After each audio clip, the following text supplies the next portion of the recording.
Oke, jadi selanjutnya gue bakal ngebahas terkait dengan soal di statistik visualization. Karena di sini ada tiga subbab, gue bakal coba buat ngebahas masing-masing tiap subbabnya pakai satu soal. Nah, untuk subbab pertama ada terkait statistik, itu measurement sama hypothesis testing. Di soal pertama ada which test is suitable for count data. Jadi buat pilihannya ada t-test, t-square test, bootstrap confidence interval test, sama regression test. Jadi seperti yang kalian tahu kalau buat t-test ini kan dipakai buat nge-compare rata-rata antara dua grup. Jadi ini tuh nggak dipakai buat nge-count data gitu. Kalau buat bootstrap confidence interval test, ini dipakai buat ngeestimasi sampling distribution dengan melakukan replacement dari original sampelnya. Jadi ini nggak ada hubungannya juga sama count data. Dan buat regression test ini dipakai buat ngelihat hubungan antar variabel. Jadi nggak ada hubungannya sama count data gitu. Nah, yang jawabannya buat yang count data adalah chi-square. Chi-square ini emang dipakai buat nge-count data gitu. Nah, jadi kalau misalkan kalian cari di PPT kalian juga, Chi-square ini, nah, kan ada nih kalimatnya compare the counts in a contingency table. Jadi memang dipakai buat nge-compare ini, buat buat ngebandingin countnya gitu. Oke, next buat soal nomor 2, which method is best suited for handling extremely rare features such as ini. Jadi kalau buat ablation ini dipakai buat nge-training model dengan nge-include semua fitur yang ada dan dia bakal nge-remove satu persatu gitu. Jadi memang ini nggak ada hubungannya eh, terkait dengan nge-handle rare fitur tersebut gitu.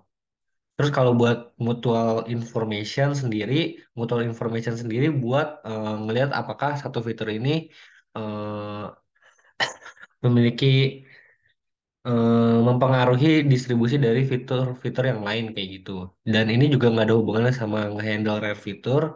Terus kalau buat Chi-square sendiri, Chi-square seperti yang tadi udah dibahas, dia dipakai buat count data gitu. Jadi memang nggak ada hubungannya juga sama rare fitur. Jadi jawaban yang paling tepat adalah fitur hashing sendiri. Jadi fitur hashing sendiri memang dipakai buat jadi dia bakal ngebagi-bagi fitur satu fitur ini ke small ke angka-angka yang lebih kecil gitu. Jadi memang ini cocok dipakai buat ngehandle rare features kayak gitu. Nah, kalau misalkan kalian cari cari juga di sini, misal hashing gitu.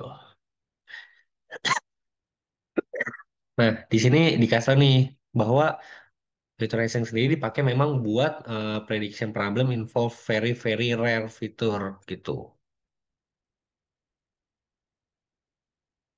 Lanjut buat soal nomor 3, which of the following best describe the main advantage? Jadi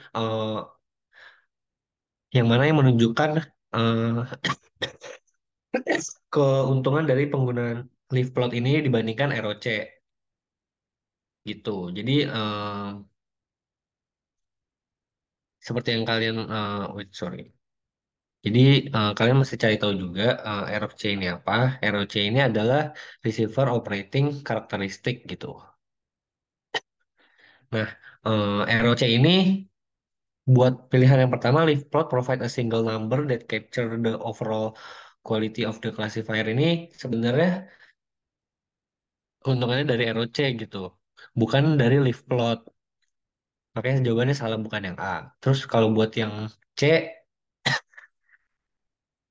leaf leaf plot ini bisa ngehandle extremely rare feature. Ini jawabannya juga salah karena yang bisa ngehandle rare feature ini kan eh, di soal yang sebelumnya yaitu si feature hashing ini gitu. Dan buat pilihan yang D, leaf plot eliminate the need for a train text validation split in dataset. Jawabannya juga salah karena leaf plot ini dipakai buat Liaison Classifier Performance, bukan buat dataset partitioning. Jadi memang keputusan buat pakai train text validation atau enggak nggak ada hubungannya sama leaf plot. Jadi jawaban yang benar adalah leaf plot emphasize initial precision and are more problem independent. Kayak gitu.